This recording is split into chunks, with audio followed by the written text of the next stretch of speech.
Welcome into Real Pod Wednesdays. Dan Hope joined by Andy Anders, broadcasting from a different location than usual today. Had a little bit of maintenance going on at my apartment. Couldn't record from a home base today. So here at the library. So if you're watching on YouTube, you may notice it looking a little bit different, talking a little bit quieter than I might usually talk because I don't want to disturb the other people here who are trying to study or work or whatnot. But the show must go on as it does for Ohio State football, as Ohio State now entering the second month of its season, starting its Big Ten season this past week at Michigan State, getting a 38-7 win over the Spartans. And now the ramp up continues as the Buckeyes prepare to host Iowa in their first game of October. Yeah, we've talked about it before, how this schedule is slowly building, and I do think this is the best team Ohio State will play, has played so far, and then they get an even stiffer challenge next week in Oregon. So that first half of the season up through the second bye week, which follows the Oregon game, really is just the optimal kind of setting in and test of this team, getting stiffer and stiffer challenges each week until you hit that second bye. And then obviously the back half of October and then November, it just keeps getting more and more intense. But that what could happen in the ramp in terms of playing Michigan, playing the Big Ten title game, potentially college football playoff, potentially, I think that's mimicked well by how this early schedule has ramped up. Although, of course, I don't think they're going to be playing anyone like Western Michigan in the college football playoff, but just a good way to kind of the games pick up and pick up and pick up. And it did seem like Ryan Day was more upbeat during his press conference this week as compared to last week. Last week, there's a famous quote of him being asked how he felt, if he felt good about the run game, and he said, "No, nobody should feel good about anything." And this week he seemed to be more upbeat. And so even though I don't think it was a perfect game at Michigan State, for Ohio State to ultimately come out of there with a decisive 38-7 victory in the first conference game of the season on the road, maybe gives Ryan Day and that coaching staff reason to feel a little more sure in what they have on both sides of the ball. Absolutely. And this is a game that, I think gave the team confidence and proof that some of the gains you made in those first 3 weeks against those non-conference opponents, those group of 5 opponents, were real, particularly with the offensive line, which I thought had a really good game that hasn't been talked about as much in the aftermath of it. I thought the offensive line played really well again at Michigan State. They're going to face a much better defensive front this week, probably one of the best defensive fronts they'll play all season, so that'll be a real test for that. But the offensive line has taken strides, and when it's more proof in the pudding, right? It's more believable when you see it on the road against a Big Ten foe. It just is. And I think that's why Ryan was a little more willing to be relaxed and embrace some of the positive trends of his team this week and not just be in full got to get better mode. So we're 1 month into the season. So before we really get into the nitty gritty of that Iowa matchup, which you will later in the show, I wanted to kind of take a little bit more of a big picture look and kind of evaluate where this team is at 1 month into the season. And you mentioned some of the things that, have, impressed us in the first month that have looked good, where Ohio State seems to be making real progress in the first month. If you had to pinpoint one thing, what would you say is the one thing that's impressed you most about this Ohio State team through 1 month? Overall, it's the run game, and it hasn't been perfect all the time. First half against Akron, and not the entire first half, but maybe the first quarter against Michigan State. It hasn't been like completely smooth sailing, but every game they found their footing at some point. And I think the way that the offensive line is knocking bodies off the ball better this year, the experience they have, combined with the scheme that Chip Kelly has brought, all the different run concepts they're throwing at teams, the horizontal stretch they get on defenses, whether it's with the screen game, which is in a lot of ways an extension of the run game, the screen game, or maybe the wide receiver quick game, bubbles and things, or getting horizontal with receivers, getting outside runs, mix them with inside runs. And we've seen Ohio State, because of that horizontal stretch, because defenders aren't sure about their eyes and where to look with this backfield and the way things are moving up front. You even see false pulls sometimes with this offensive line, which is something I love in this Chip Kelly scheme. But defenders just don't have the same reaction to Ohio State that they have in the past, maybe when their run schemes were a little more predictable.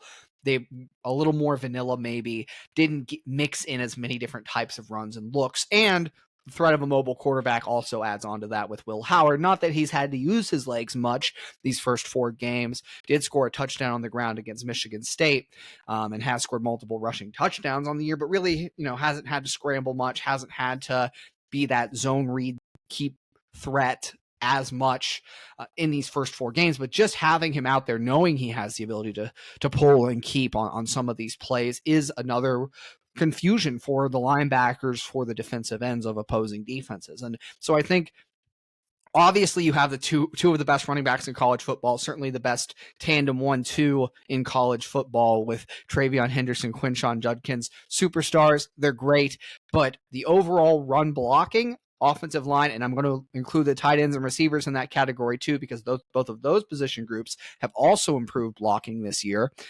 You combine all that together with a beautiful scheme from Chip Kelly, and this run game is night and day from last year. I don't think there's any question that this run game at least appears to be improved in a significant way going back to last season. You look at the stats so far this year, Ohio State currently ranks 3rd in the country in rushing yards per attempt. And so it's been a big strength for the Buckeyes so far this year. Now, without a doubt, the biggest test coming up for the Buckeyes in that area this week is they're going to go against an Iowa run defense that currently ranks 4th nationally in rushing yards allowed per game. So we talk about litmus tests and seeing how well Ohio State has improved in certain areas. I think of all areas, the one that you're really going to look at this week as this being a huge litmus test for is that run game. Will that improvement continue to show up against one of the best run defenses in the country? That was kind of a tenor we referenced from Ryan Day last week. And we saw in that Michigan State game,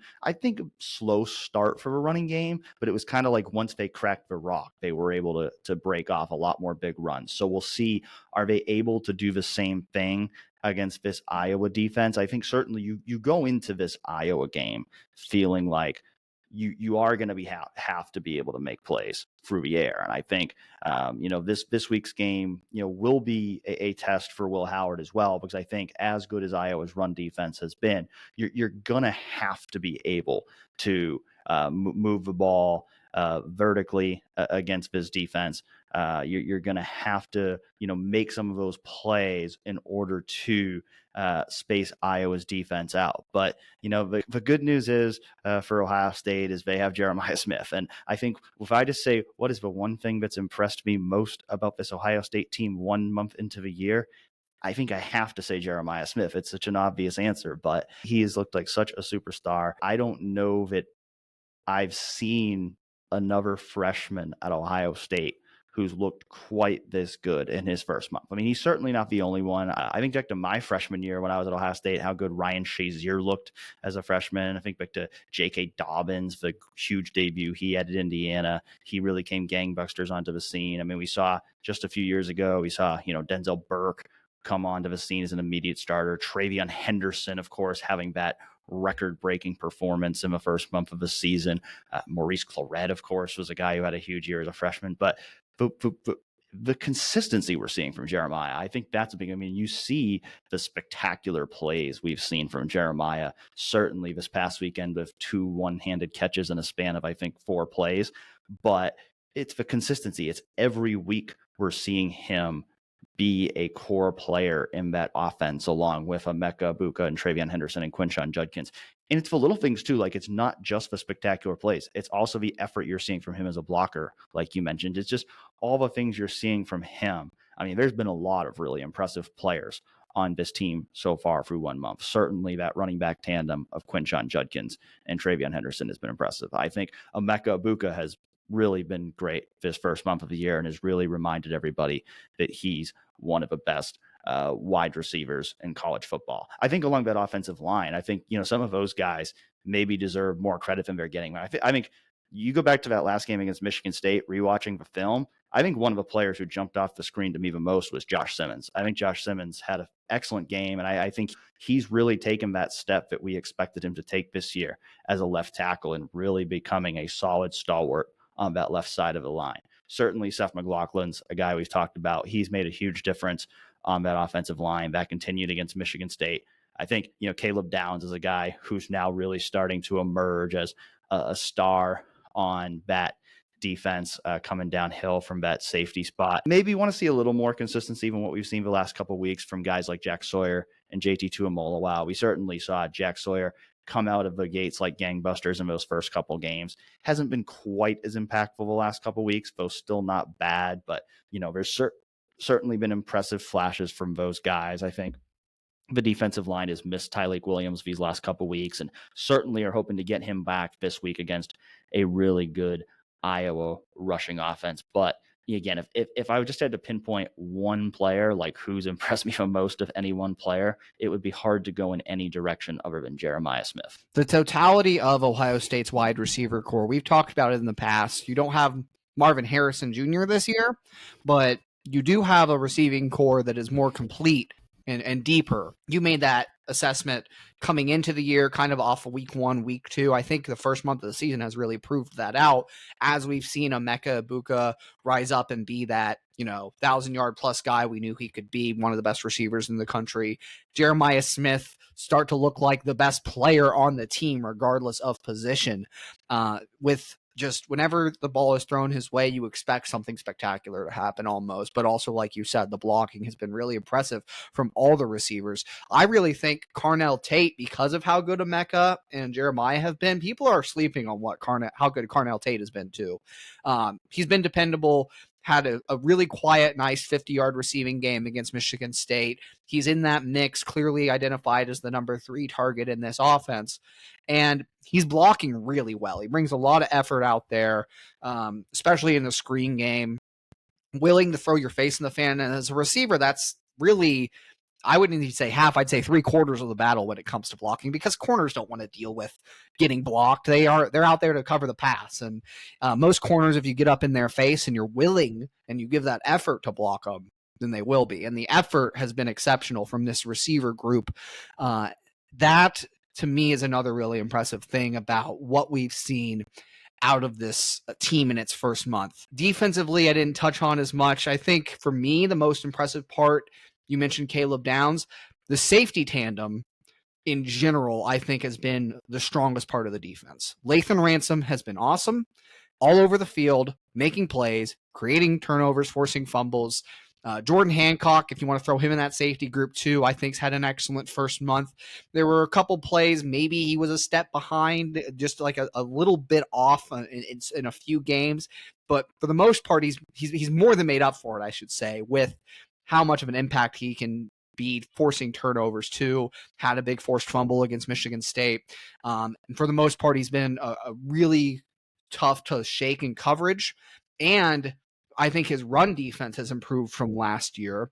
You might feel more comfortable in 4-2-5 against slightly heavier fronts than we've seen in the past, because Jordan Hancock really took that step as a run defender last year and has continued to build on it this year. So the safety tandem, especially though, those deep safeties with Downs and Ransom, and I'd actually pick Ransom as my defensive MVP from the first month.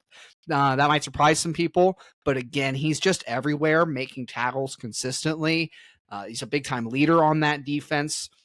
And I think I undervalued how important a piece he was coming into this year and how good he could be, because we didn't see it in the back half of last year when he was out for the season. First half of the season looked really good, but for me, that's my defensive MVP. Offensively, I'd probably overall go with Quinshon Judkins. Didn't have as big a game against Michigan State, but again, the run game strides that have been made. Quinshon, his combination of physicality, running through tackles, always falling forward, always keeping the legs churning, but then still has the ability to hit the home run. Travion's been awesome too, but I think that's the guy I would put as my offensive MVP from the first month of the season, or the best player overall. Dan, where do you sit on that? It sounds like maybe you're leading Jeremiah Smith on the offensive side. I am leaning Jeremiah Smith, but again, there's so many different directions you could go there in terms of MVP, because Quinshon, Travion, Jeremiah, Emeka, I mean, all 4 of them have been fantastic. I mean, to your point, Carnell Tate is the best number 3 receiver in the country. I don't think there's any other team in the country that he'd be the number 3 receiver on, maybe one or two, but not many. If you're really talking MVP, like, you could think about, a Josh Simmons or a Seth McLaughlin in that conversation, because I think they've been that rock solid, and I think they've really taken that offensive line a step forward. But I would have to go with Jeremiah. Defense is tougher. I think there's a few different guys that you could go with. I do think Lathan Ransom's a really good choice, because I think he's probably been the player who's shown up the most consistently as a playmaker this year. And the stats would reflect that. He leads the team with 14 solo tackles, also leads the team with 2 forced fumbles. I think it's been an excellent start to the year for him. And I think a lot of it really is that tandem too, because I think when you have Caleb Downs patrolling the back end of the secondary, it gives you more freedom to really unleash Lathan as a playmaker in ways that maybe they didn't quite as much the last couple years. I think they feel like they can really be aggressive in how they utilize Lathan and allow him to play to his biggest strengths, which really is being that, downhill big hitter kind of guy. I think you feel more comfortable doing that when you have a guy you trust as much as you trust Caleb at the back end of that secondary. We did see Caleb, make that step though that I think I wanted to see him take against Michigan State, to where he really became more of a playmaker, a game changer, consistent basis in that Michigan State game. So I would agree with you that the safeties have been the best unit on this team. I could probably still put Jack Sawyer in that conversation for MVP, just because I think that he's definitely been the most consistent guy in terms of generating pressures up front. Pro Football Focus numbers would back that up. He has 13 total quarterback pressures this year. The next highest in that group is actually 8 by Caden Curry, who I think has been, really good off the bench this year. Interesting, Mitchell Melton up there in the top 4 as well with 5 pressures. I think he's a guy who's flashed when he's gotten opportunities to play. I think, that defensive end group in general, I think has been really good. The defensive tackle depth is still a question mark in terms of what they've been able to do when Tyleik Williams has been out, though I do think Ty Hamilton has played well. I think at corner, I think Denzel Burke has continued to play really well. Somebody I've talked about before as the best player on the team. I wouldn't put him at that level based on how he's played in the first month of the year, but I think he's still played really well. I do want to see a little bit more from Davison Igbinosun. I feel like Davison has not quite made that jump that maybe I expected yet in terms of becoming that second dominant cover corner. I think he's a good player, but I think you saw particularly this past week, they were playing him in a lot of off coverage, and it felt like Michigan State was kind of picking on him at times. And so I think there's still a jump that I want to see from Davison Igbinosun in terms of, that consistent coverage guy, particularly as a guy who's out there pretty much every snap, because they do have who we've considered to be the best backup corner in the country in Jermaine Matthews. And I'm not saying Jermaine should take Davison's job by any means, but I do think that if Davison and Denzel are going to play all the snaps ahead of Jermaine, then you do expect them to be dominant players. And I still think there's a jump that Davison needs to take to get to that truly dominant level.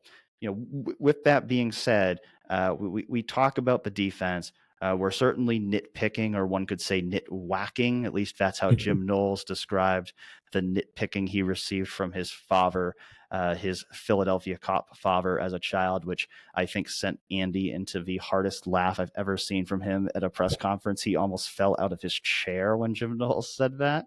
So it was a fun press conference on Tuesday. Like we said, we talked last week about how it almost felt a little melancholy, at least when Ryan Day was at the podium, in terms of like not wanting to give teams credit.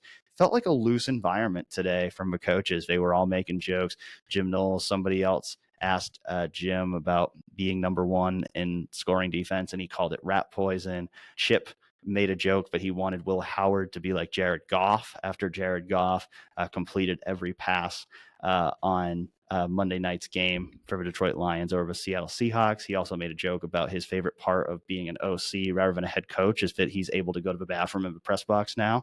Anyway, getting back to a point.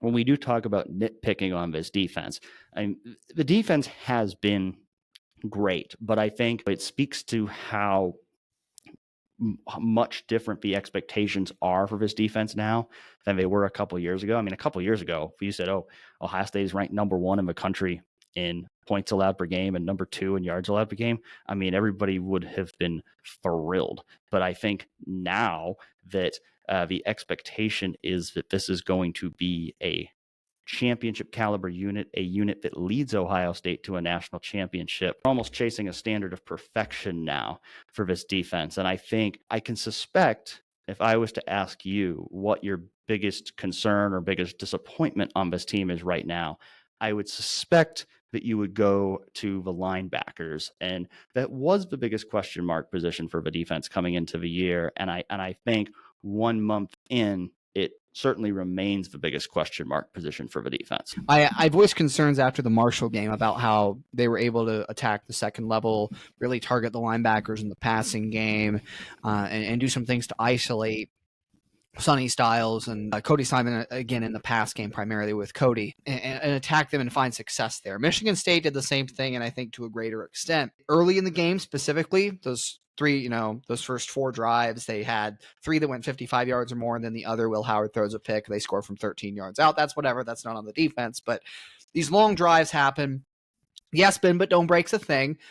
They did force turnovers. They got a turnover on downs. Part of playing defense is getting those things. But when you're chasing, again, like you said, that championship standard, you have to hold yourself to a higher level than allowing a team to get all the way down the field and forcing a fumble, because you're not going to be able to do that against the Oregons, Penn States, Michigans of the world. They get inside the red zone, they're probably going to score. So that's why you pick these nits, or you nit whack, as Jim Knowles said. It was interesting to hear the coaches talk on Tuesday about Sonny Styles, because they didn't share the same concern that I have, that I've seen other media members share.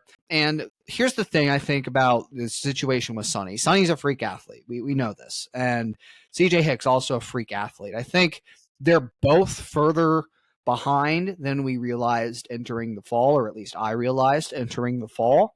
In terms of, these two are both really talented, and it was kind of like last year. I thought about this last year. It's kind of like the quarterback situation with Kyle McCord and Devin Brown. You thought, well, both are great recruits. Ryan Day, quarterback whisperer, done great things at the position, and then it just never really took shape. It took a long time for McCord to win the job, obviously, and then it never worked the way it needed to.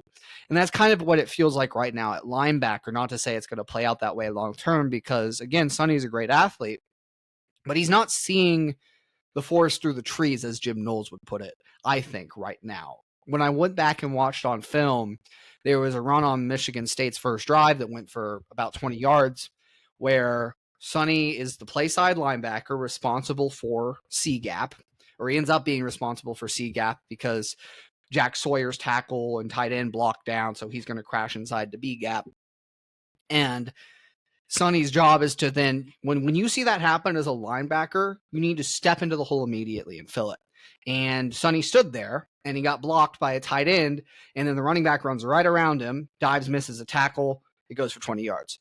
And I think that's the issue right now, is not a lack of ability, not a lack of hard work or dedication. I think Sonny has got both those things, but just a lack of knowing where to go and maybe what the responsibility is on certain plays, or when you see certain things, right? I've seen comments like, oh, how do you not know what your responsibility is on a play? It should be basic coaching. It's not that simple, because your responsibility changes based on what happened in a play, and it can happen in a half second. I mean, you've got to read and react. And if you haven't seen it enough, AKA you've played safety your entire college career before this, it becomes much more difficult. And I just think I undervalued how hard that transition was going to be, because the way the coaches talked in the offseason, and even how they're talking now, they made it seem like it was just going to be, it had just been smooth sailing for Sonny. But you have that play, you have the 4th down conversion where Michigan State gets a big pass to Jack Velling, or maybe it was a 3rd down. Either way, it was a 3rd down. 3rd down, they had a big 3rd down conversion on a pass to Jack Velling that was Sonny's matchup one-on-one. Velling smokes him off the line. Then Jordan Hancock chases the play down and forces a fumble. Fantastic play by Jordan. Sonny ends up recovering it, which is funny. But those kinds of things are, again, where he just freezes sometimes and doesn't move until after everyone else has, and that's a problem. So I think it's coachable, A. I think it can improve with experience, B, but it's got to get there. I think Cody's been great against the run, has some things to work on in pass coverage, but that's always been the weaker side of his game. And look, as when you play Mike primarily, it's not as important. But all of this to say, the linebackers are the top concern I have with this team going forward. And I didn't expect to be saying that a month into the season. I think my top concern is Will Howard going to be that guy who, when you're in the fourth quarter and you need him to make a big play with his arm, will he be able to consistently do it? And that's not to say that I think that he can't, but he still hasn't been in that position. We've still seen some inconsistency with him as a deep thrower. And so I think for me, like, that's still the biggest question that I have in terms of, will Ohio State, be able to achieve all of its goals that we look for going forward for the rest of the season. I think in terms of the linebackers, for me, I think there's certainly room for them to grow. I also don't think that this defense is going to suddenly give up 50 points in a game because the linebackers aren't all world. And so I definitely do not think it's something that should be dismissed as a concern, because we've seen it plenty of times before where you see these concerns kind of bubbling up under the surface early in the season, and then they come back to bite Ohio State in the big games late in the year. And I do think that if the linebackers don't improve over the next couple months, that's certainly a possibility. But the good news is I do think the talent is there. Sonny Styles is taking a lot of flack right now, but he is still the leading tackler on the team this year with 23 total tackles. He certainly had his share of good moments. I do think one question I have, and I think it is going to vary a lot from week to week. I mean, certainly against Oregon, I don't think we're going to see Ohio State using a lot of a 4-3 defense. I do wonder, after watching a Michigan State game, if using it as much as Ohio State did in that Michigan State game was the best move, because I think we'd both agree that Jordan Hancock is a better player than any of Ohio State's linebackers are right now. So to take Jordan Hancock off the field as much as they did, I think some of that's probably in anticipation of this week's game against Iowa, a team that is going to run the ball a lot, is going to use a lot of multi-tight end sets. This is the week of all weeks where it makes sense to play an extra linebacker to stack that box against a team that runs the ball really well and does not pass the ball well at all. I think it was smart to get that out there and work through some of that against Michigan State.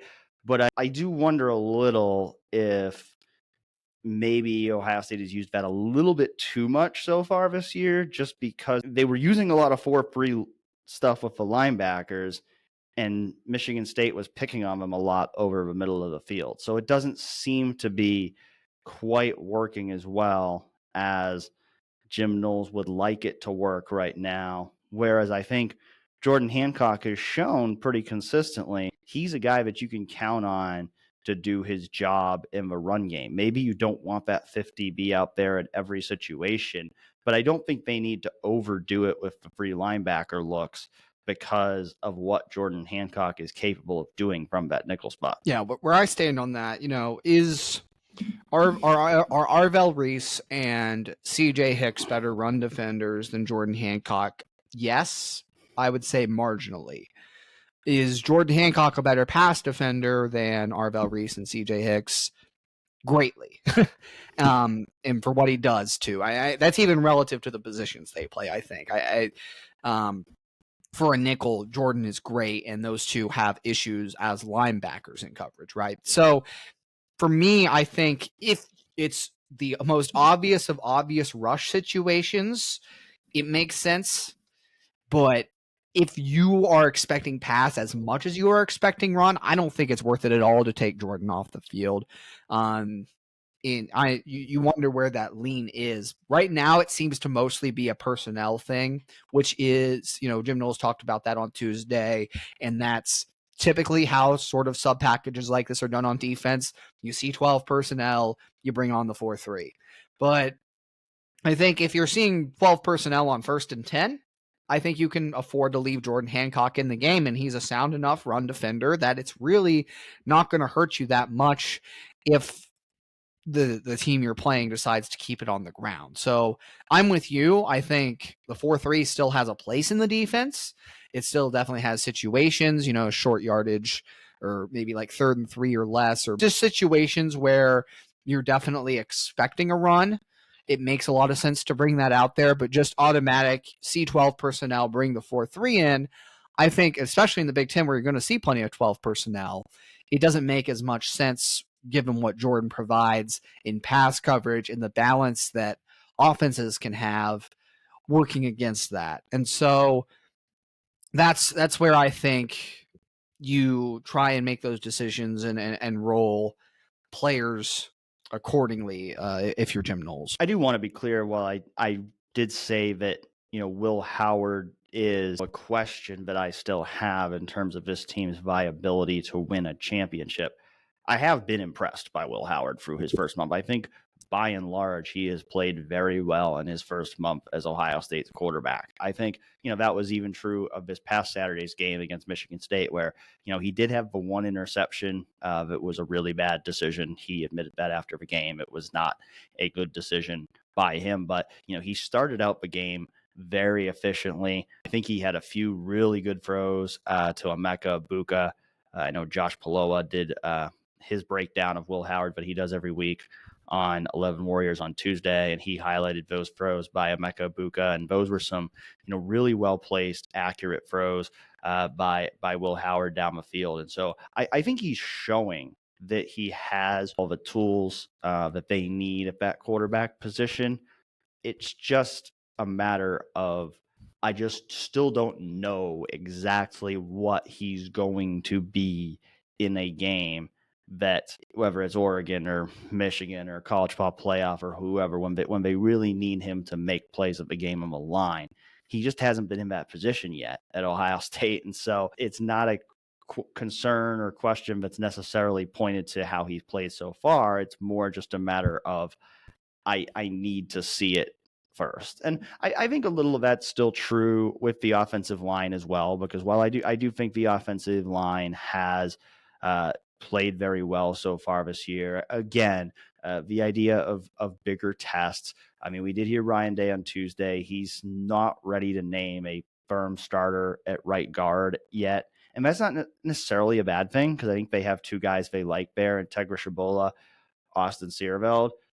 But I also don't know that it's a great thing that he's not ready to just say one of these guys is our clear-cut starter. He's played well enough that we are very confident in him being that guy. Because, again, I don't know when you're playing Oregon or Penn State or Michigan if rotating right guards is necessarily the best thing to be doing. So I think this week you'd kind of like to see some clarity emerge there going into that first really big game next week against Oregon. I think, right tackle as well. I still think Josh Fryer's had some lapses at times to where I still think there's another level you want to see him take his game to, along with that right guard rotation, or if somebody ultimately emerges there. I still think that right side of the offensive line is a little bit of a concern for me. I think the left side has been great. I think Seth McLaughlin's been great. I think right guard, right tackle are still two positions that, when I think about can this team win a national championship, those are still the positions that I need to see take another step before I'll feel really confident about.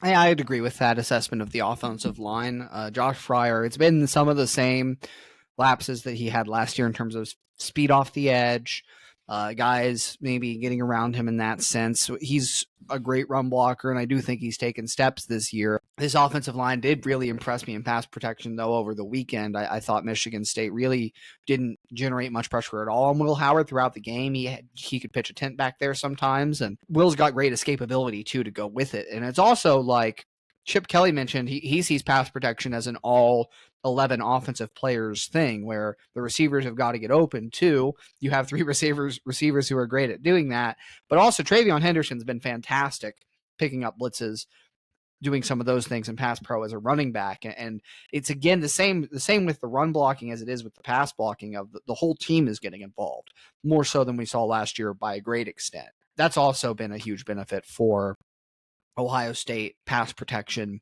But again, to your point, that right side is where you'd like to see things solidify a little more, especially as you're going to get a great test for it against a really good defensive front this week. Figured I should offer my thoughts on Will Howard too, I suppose. For me, the downfield accuracy, yes, haven't seen it as much consistently, and they really haven't thrown many deep balls this first month of the season. Just a couple mixed in a game to keep the defense off balance, but really, I think as long as the threat of it is there and you're willing to take the deep shots, that might be all they need. It's all they've needed so far. Again, you're getting better tests coming up in terms of defenses. Iowa's pass defense is actually like not as good as in years past. They're 69th in pass yards allowed per game. Nice. And they don't have as experienced a back end as they do their defensive front. I think that you're going to be able to maybe throw the ball in this game, but overall going forward, Will has been really accurate 20 yards and under. He's been a great decision maker. I think that, obviously he had the bad interception against Michigan State. That and the throw he made earlier in the game into double coverage are the first two, or, only a handful of head scratching passes he's had, I think, this year, where mostly he's done a great job of just getting it to the weapons it needs to go to. And even in the run game and the RPO game, making sure that the ball is getting where it needs to go. We talked about it before the season. That's really all Ohio State needed at quarterback with all the weapons that are around him.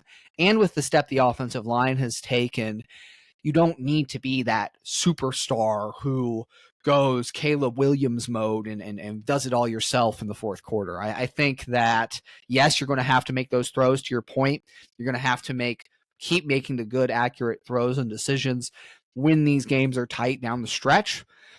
But Will's experience, I've been impressed with Will. He's played better than I thought he would. Not that I thought he'd play bad, but he's been, I think, a little bit better than even I expected. And for me, I think I would give Will a pretty positive grade at the start of this season. Still things to work on, deep ball accuracy, like we said. But this offense is doing so much to stretch defenses horizontally, like I said before. I don't think the vertical threat is as needed, though it does still need to be at least a threat in the offense. Yeah, I'd probably give Will a B plus. I think I'd give I'd him agree so with far. that. I wouldn't go A because of the fact that we haven't seen a lot of that deep downfield passing yet. And like you said, he doesn't need to do it a lot. He doesn't need to do it as much as CJ Stroud did 2 years ago. It's just a matter of there is going to be a time at some point this year where they're going to really need him to make a big throw in that kind of situation.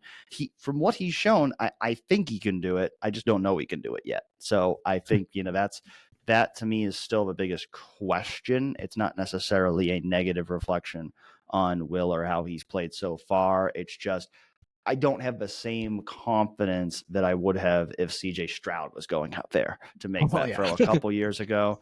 And that's a really high bar to reach. But again, we talk about nitpicking. We talk about expectations at Ohio State. The standard is so high.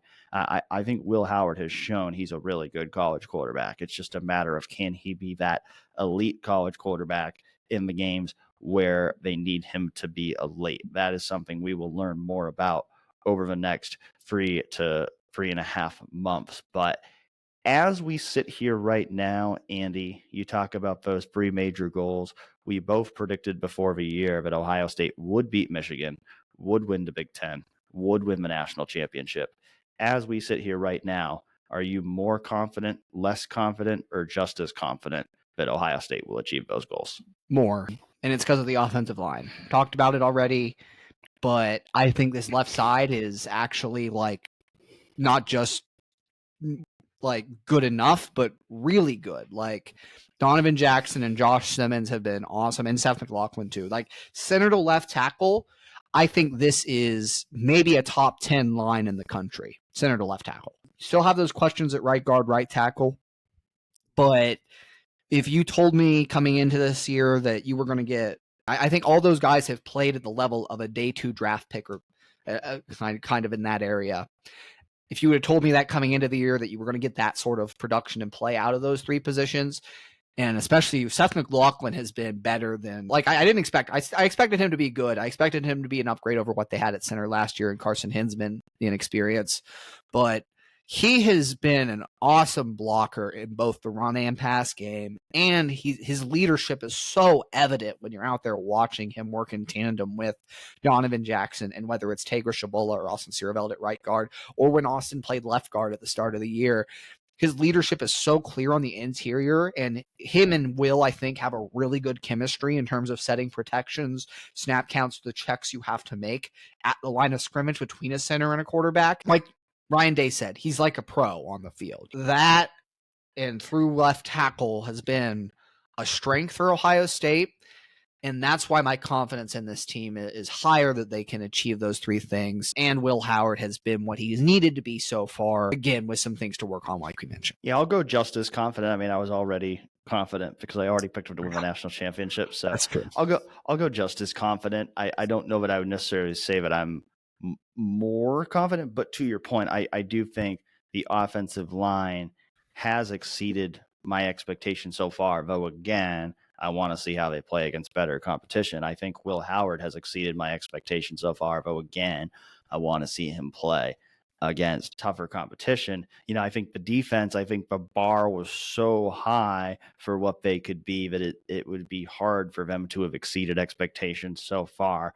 But again, even with some concerns at linebacker, some of the things we're nitpicking, they're still top 10 in all the major categories on defense. I still firmly believe this is a championship caliber defense. We thought already before the season, Ohio State could have the best running back tandem and the best receiving core in the country. I believe that to be the case based on what we've seen the first month of the season. And so the big questions were really going to be quarterback, the offensive line. I do think based on what we've seen so far, there's reason to be optimistic Ohio State has what it needs at those 2 positions. So I'm not going to say more confident just because I was already confident, but I am still confident. I still believe this is a national championship caliber team. I would probably say I'm more confident they'll beat Michigan. Not that I thought Michigan's quarterback and offensive line were going to be good, but I think they have looked bad enough to where I feel like, okay, like Michigan does not have much of a passing game. I think it's going to be hard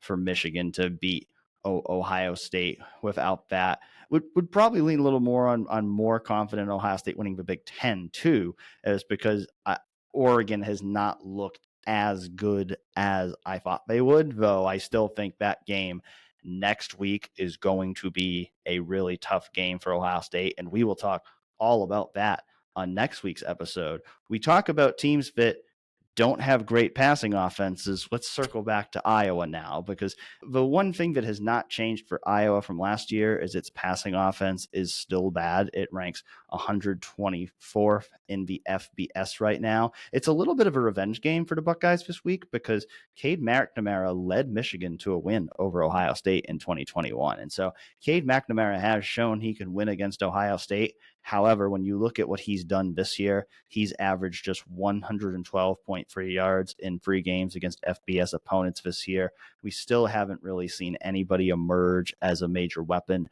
at wide receiver for Iowa. And so I think Iowa's passing offense against Ohio State's secondary, that should be a huge advantage in Ohio State's favor. And I would be very surprised if Iowa has much success at all moving the ball through the air. However, this is going to be a real test for Ohio State's run defense because Iowa currently ranks 10th in the country with 250.25 rushing yards per game.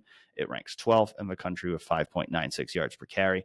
Caleb Johnson is currently the nation's second leading rusher with 685 yards and 9 touchdowns on 82 carries. And so we have seen, particularly early in games for the last couple of weeks, Ohio State start out a little slow in terms of its run defense. This week, I think the good news is for Ohio State is you can't afford to focus your defensive game plan on stopping the run because you don't have a whole lot to be worried about in terms of the passing game. But nevertheless, this is going to be a big test of Ohio State's run defense and whether Ohio State can make some strides in that area. Not that it's been bad, but since we still think that there's still room for Ohio State to grow in that area, I think this will certainly be the biggest challenge Ohio State has faced so far this year in terms of that defensive front going against a really good running back and a really powerful offensive line. Until they play Michigan, I think this is the best interior defense they'll face, and maybe even including Michigan on their schedule, this might be the best interior defense they've faced. Jay Higgins is one of, if not the best linebacker in the country. 171 tackles last year. Insane. 34 thus far this year, a little more toned down, but still a guy that you've got to watch out for, and he forces turnovers too. The interior defensive tackle tandem are two big 300. One's 300, one's 315. So you got some beef in there with Yahya Black and Aaron Graves, which those two have been disruptive. Combined for, I believe it's either 5 or 6 tackles for loss. They've been in imposing backfields, and so especially at right guard, I think you're going to get a good test of the strides Ohio State's made, and can you run the ball against a front like this? Now, something Chip Kelly said on Tuesday that I really liked is that in the past, Ryan has talked a lot about balance on offense. And even like in his first few years, he would say stuff like, you want to be at 250 rush, 250 pass a game. Chip seems much more oriented on going to take what the defense gives us. If it's 400 passing and 100 rushing, who cares? And he kind of had a similar sentiment to that when we talked to him on Tuesday. I think that the secondary is clearly the weakness that in Iowa's defense you want to attack. Not that you don't want to establish the running game. You can't be predictable, and it's going to be a test of that. But I do think Ohio State's going to be a little more pass leaning against Iowa because that's where the weakness is in this defense. Maybe Iowa comes out with a light box expecting that, and then you run the ball, but it will be a test of the strides made up front. Can you move the ball against a team with this talented a defensive interior? And to your point, the Iowa rush offense, it's one-dimensional. Of course, that's a massive improvement from last year, the last 3 years, hell, the last 7 years when they had no dimension on offense.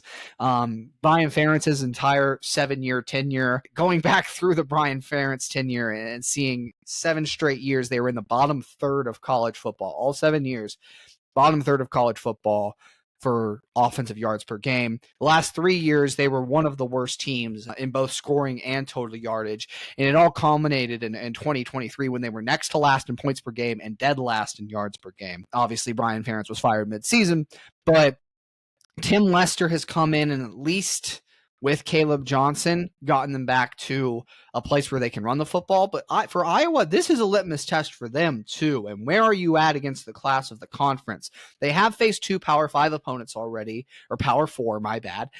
Minnesota, who you beat in the Floyd of Rosedale game 31-14, and then they lost the Cy-Hawk Trophy to Iowa State 20-19. Iowa State, by the way, threw for 270 yards in that game, and I don't think their passing offense is nearly as good as Ohio State, so that's another note. But this is a litmus test for Iowa and how real their offensive strides in their running game have been, facing better defenses than they faced, and a better team overall, more complete team than they faced. So I think it's always interesting to think about it from the opponent perspective too. And taking this offense out of the doldrums to a place where you're a legitimate threat on the ground is going to test again. We talked about the linebackers. Tyleik Williams sounds like he is actually going to be back this week after being available but not playing, and he would have played if it were an emergency. That thing we got with Donovan Jackson 2 weeks ago too. So Tyleik Williams being back will be big, assuming he's back. And it'll be a test for that entire defensive front. And can you stop a run game that's so potent? And it all matches up with what Michigan is going to threaten on offense at the end of the season. Michigan has had practically no passing threat this first month of the season. They've struggled to win some, obviously lost to Texas, but struggled to win some games, barely beat Minnesota this week. But it's a similar thing to Iowa of right now, they're one-dimensional on offense, but they can run the ball really well. And so, just kind of looking way ahead, it is a good measuring stick for where you are on defense against a lot of what Michigan is going to try to do. Yeah, you look at Iowa so far in every game this season, they've run for more than 200 yards and they've held their opponent under 100 yards. And so there's no question what Iowa's goal is going to be in this game, because it's the same as it is in every game. It's going to be control the ground game. If Ohio State can manage to control the ground game in this game, Ohio State should dominate this game. What makes this game dangerous for Ohio State is if Ohio State can't run the ball effectively and if it struggles to stop a run, because Ohio State's going to have a huge advantage in the passing game, particularly in terms of defense going against Iowa's passing offense. But to your point, I think there is a possible weakness here in this Iowa defense in terms of being able to pass the ball on them, because they have not been dominant in terms of pass defense. They've allowed over 200 passing yards in each of their last 3 games, 2 passing touchdowns in all of those games as well. And so again, we talked about it earlier with Will Howard. This is a game where I'd really like to see Will Howard be able to hit a couple deep shots, because I think if he can do that, you open up that defense, you open things up for the run game. I think it can be a very good day, a dominant game for Ohio State. I think there's going to be situations in this game where I don't think anything's going to come easy for the run game. I think it could still end up being a good day for the run game at the end of the day if Ohio State sticks with it. But I do think this is a game where the key from making this a comfortable win for Ohio State is going to be clicking in the passing game, is going to be able to hit a couple of those big shots through the air and then dominating as a pass defense the way you should be able to, while also limiting Iowa in the run game. And so, I think if all of those things can come together, Ohio State should be able to win this game pretty comfortably. If you allow Iowa to control a run game, that's where things could get dicey here. But when I look at the betting line for this game, I've seen it vary quite a bit. I've seen the line as low as 18 points. I've seen it as high as 24 points as of Tuesday afternoon.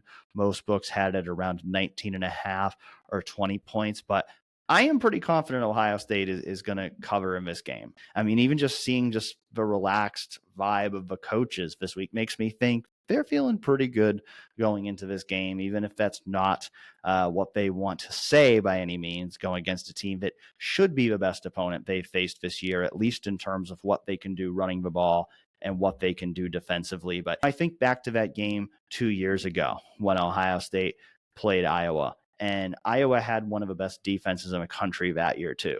And Ohio State went out and scored 54 points, won the game 54-10. So I'm not going to go quite that big.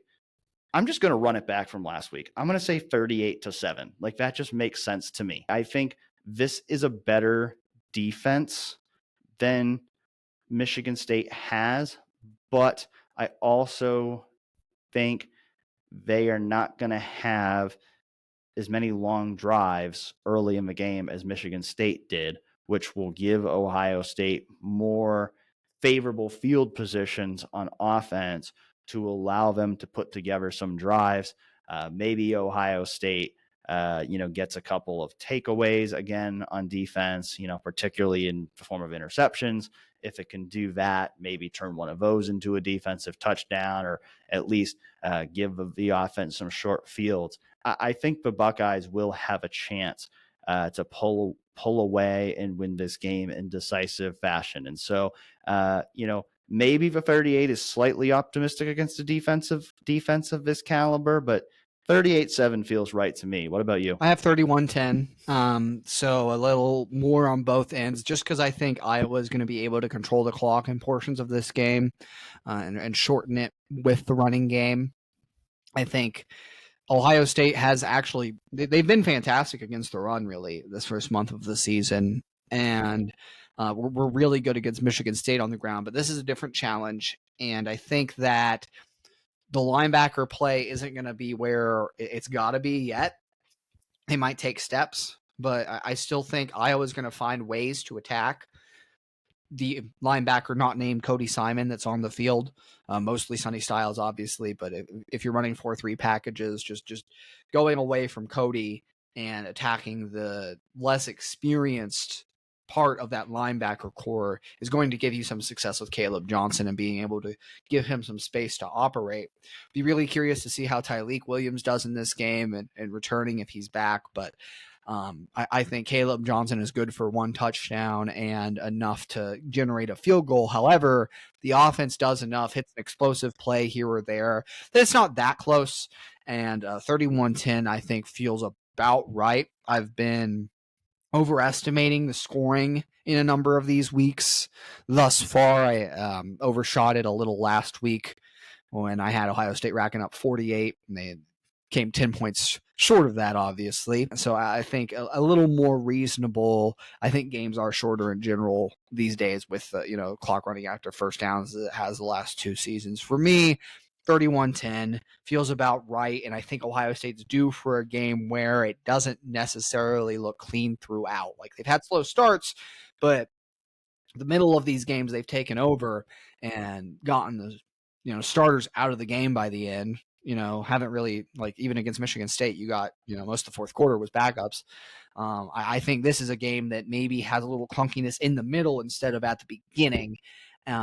But again, Ohio State ultimately proves the better team and does enough on offense, even against a great defense. We've talked about it all year, that ramp up of the season. We certainly felt that in the first month of a year. I think we definitely expect to see that in the second month of a year, especially these next 2 weeks, as Ohio State hosts Iowa this Saturday before its highly anticipated road game at Oregon next week. And so we will be back with you next week to preview that big game against the Ducks and talk about everything we learned from watching the Buckeyes against the Hawkeyes, Ohio State versus Iowa, 3:30 p.m. Saturday on CBS. Andy and I will both be there along with the rest of 11 Warriors crew at Ohio Stadium to bring you full coverage of that game. Lots of coverage throughout the week as well on 11warriors.com and 11 Warriors YouTube channel. So keep up with everything we're doing over there, and we'll catch you again next week on Real Pod Wednesdays.